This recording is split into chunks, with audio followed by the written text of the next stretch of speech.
Ny vinantoetry ny andro eny an-dranomasina ny alatsinainy fahavalo ny volana Jolay amin'ny enora maraina ka hatramin'ny talata fahasivy ny volana Jolay amin'ny enora maraina. Tsy misy ny fampitandremana mahakasika ny toetry ny andro na ny alin-drano any an-dranomasina saika amin'ny morontsiraka Madagasikara izany. Dia izao ny toetry ny androntsika ho an'ny morontsiraka Atsinanana Nosy tanjona Bobaomby hatrany amin'ny tanjona Angotsy anorana tandreviraona vitsy ary ho avy atsimo atsinanana ny rivotra ka ho 8 ka hatramin'ny 7 kilometatra isan'ora mety hatratra 5 kilometatra isan'ora any amin'ny tapany avaratra. Anonja be ny ranomasina ary mety ahery indraindray ka ny avy onja ao anatin'izany dia manodidina ny 2.5 ka hatramin'ny 2 metatra mety misy hatratra 2.5 metatra indraindray any amin'ny tapany avaratra noho ny alin-drano ateraky ny avaratra azy.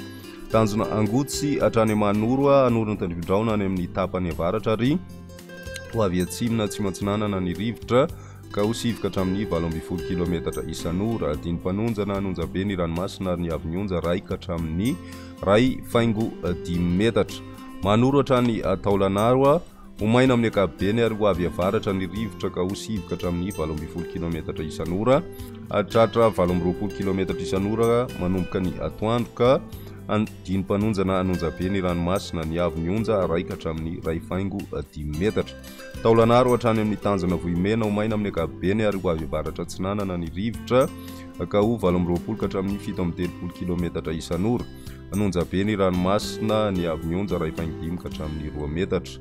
Morontsiraka Andrefany Nosy kosa indray tanjona Vohimena hatrany amin'ny tanjona Ankaboa ho maina amin'ny ankapobeny ary ho avy atsinanana ny rivotra ka ho 7 ka hatramin'ny 12 kilometatra isan'ora. Ho avy andrefana kosa izany ny atoandro ka ho 7 ka hatramin'ny 12 kilometatra isan'ora hatrany. Anonja be ny ranomasina ka ny avy onja andidina ny 2 metatra.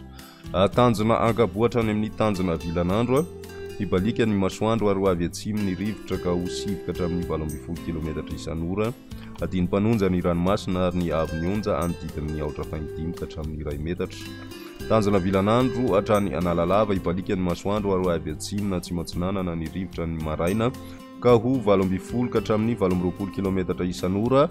Ho avy andrefana kosa ny tolakandro ka ho 12 kilometatra isan'ora. Ho tonina diny mpanonja ny ranomasina ary ny avy onja 2.5 ka hatramin'ny 2.5 metatra. Analalava hatrany amin'ny tanjona Bobaomby andrahona vitsy ho avy atsimo ny rivotra ka ho 7 ka hatramin'ny 12 kilometatra isan'ora. Ho avy andrefana kosa izany ny atoandro ka ho 7 ka hatramin'ny 12 kilometatra isan'ora hatrany. Ho tonina diny mpanonja ny ranomasina ary ny avy onja 2.5 ka hatramin'ny 2.5 metatra.